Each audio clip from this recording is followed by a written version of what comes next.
Hey, this is Oprah Winfrey, and you're watching Surf Channel. Ladies and gentlemen, welcome back to the Surf Report.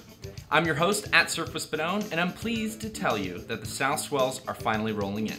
So let's drop into our first wave of the summer on today's lineup. The Surf Channel crew and I went to Lemoore, California for the Founders Cup of Surfing to see the highly anticipated surf ranch in person. We had a shitload of fun among the cow pastures. It smells like a farm out here. But unfortunately, Team USA lost in a huge upset to Team World led by Captain Jordy Smith, who landed a 9.3 in his final run. There's a link to our coverage in the description below. So much stoke, go ahead and click it down at the bottom. Go see behind the scenes at the Founders Cup. Two big awards were given out to individual competitors. Filipe Toldeo won the Best Ride Award presented by Jeep and a $33,000 fully loaded Jeep Rubicon with his perfect 10-point ride. And John Florence won the Quicksilver Best Air Award to take home a surfboard. A surfboard. The board is a replica of Simon Anderson's game-changing thruster that he used competitively in the 1970s. The Founders Cup event is named after the 7 founders of surf and their historic contributions to the sport of surfing, including Mark Richards, Sean Thompson, and many others. From the Surf Channel to you, thank you very much for paving the way. May was undoubtedly the month of wave pools. Jamie O'Brien and Ben Gravy debuted a new wave tech from American Wave Machines at the BSR Wave Ranch in Waco, Texas. So there's been a lot of discussion and contention surrounding the Texas and California-based wave pools. So I think we should take a moment to compare these new wave technologies in our latest segment, Contrasts. You can't just come up with that on the fly. In principle, the BSR is an open theme park with different attractions, while the Surf Ranch is regarded as an exclusive training facility. BSR Wave Tech from the American Wave Machines features 6 different formations, including point break peelers, lefts, rights, barrels, air sections, and in a continuous 3-wave set. WSL Wave Tech from Kelly Slater Wave Company features 2 formations that include different sections in each. It has open faces, barrels, speedy sections, but it's only in a single wave set, one way than the other. BSR Wave Pool is built in an air pressure system that mimics a wind swell, as opposed to the WSL Wave Pool that's built with a locomotive system that mimics a ground swell. So the comparison between the wind swell and the ground swell technologies has been highly debated. But when we examine the cost, it really doesn't matter. The BSR Surf Ranch is open for public use and costs about $100 for the day, while the WSL Surf Ranch is reserved for invite-only sessions, making Lemoore Surf Club the next Lunada Bay.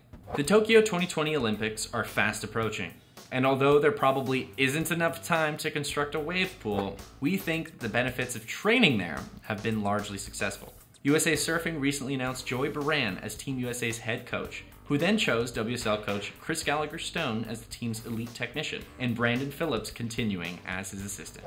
Kauai's favorite soul surfer Bethany Hamilton has a new documentary called Unstoppable. Are you sure about that? No, not that movie. Surf filmmaker Erin Lieber has been following Bethany for the last 4 years as she pushes her skills into high-performance surfing. Word on the sand is that she drops into a piahi, pulls off a 360 air no problem, and the film is set to premiere this summer, so keep it on your radar. Surfing has many therapeutic attributes and awakens the soul surfer in all of us. It has been said that there are a million ways to surf, but as long as you're smiling, you're doing it right. But nobody personifies that more uniquely than Martin Pollock. This is our Sender Special.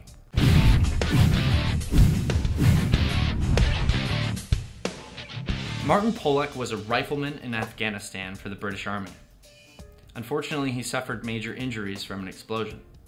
In a rare chance at survival, Martin lost both his legs and his arm. Living with the side effects of triple amputation, he wasn't going to let misfortune define him. Having the focus of something to work on or work towards and trying to be better at is to show you that you actually are capable of doing a whole lot. And he decided to reshape his life around surfing.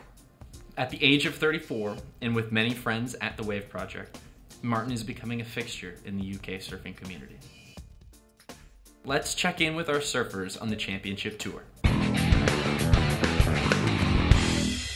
Flying high on his home country of Brazil, Filipe Toldeo makes headlines as his backside air scores another perfect 10 in competition. Filipe was surrounded by thousands of adoring fans, while the lone wolf Wade Carmichael faced him down solo in the finals. However, Toldeo came out on top with a 9.1 difference against Carmichael in the end. Toldeo beat frontrunner Julian Wilson in the semifinals and is now orbiting him at the top of the Jeep Leaderboard.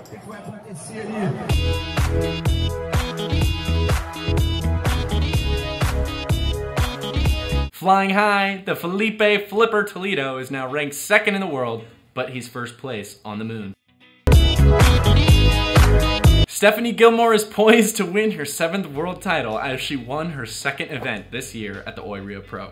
Facing off against Lakey Peterson in the final round, Gilmore won by a narrow 3.53 margin. A close heat, but her 4,000 point lead overall is definitely something for her to smile about. If Stephanie wins the world title for 2018, she'll have tied Lane Beachley for the record of most world titles held by any female athlete. The Corona Bali Pro started this week, May 27th, in beautiful Keramas, Indonesia. This year, the Corona Bali Pro will be opening its doors for the women's event. So there is no defending champion for the women's, and the break is unclaimed territory. Throwback, the Margaret River Pro is back on after a detour caused by 2 consecutive shark attacks in Perth.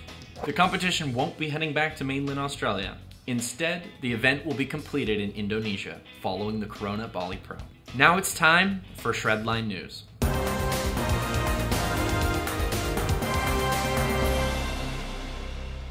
Mount Kilauea has been erupting since May 3rd, causing respiratory problems, road closures, sizable earthquakes, and extreme loss of property for the Big Island of Hawaii. Most of Kona has been unscathed, but problemsome areas in the southeast Puno district haven't been so lucky. More than 40 structures have been decimated in the area.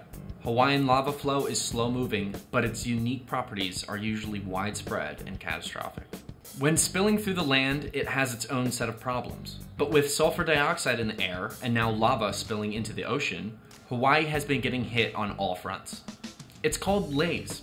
Laze occurs when lava hits the ocean, fills the air with hydrochloric acid and tiny particles of glass.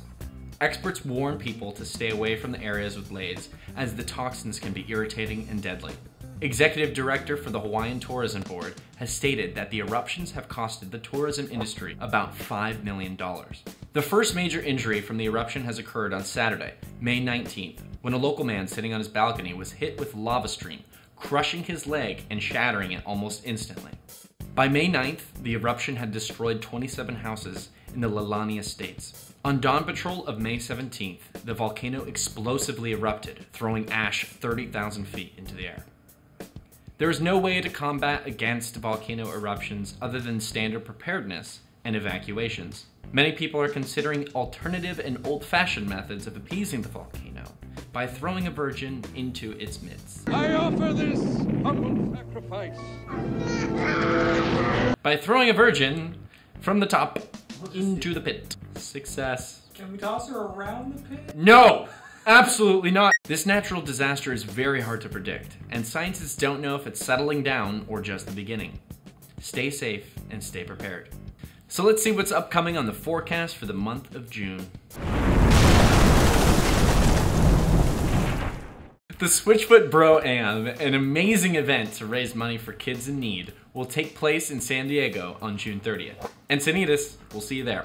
And stay tuned for the next Surf Report, when we sit down with USA Olympic surfing coaches Joey Baran and Chris Gallagher-Stone. My name is Morgan Spadone, and you can follow me at Surf with Spadone if you enjoyed this session. Like this video on YouTube and subscribe to the Surf Channel Network for more original surf content. Thank you for watching episode 3, and here is our pick from the Kook Month tree. Oh!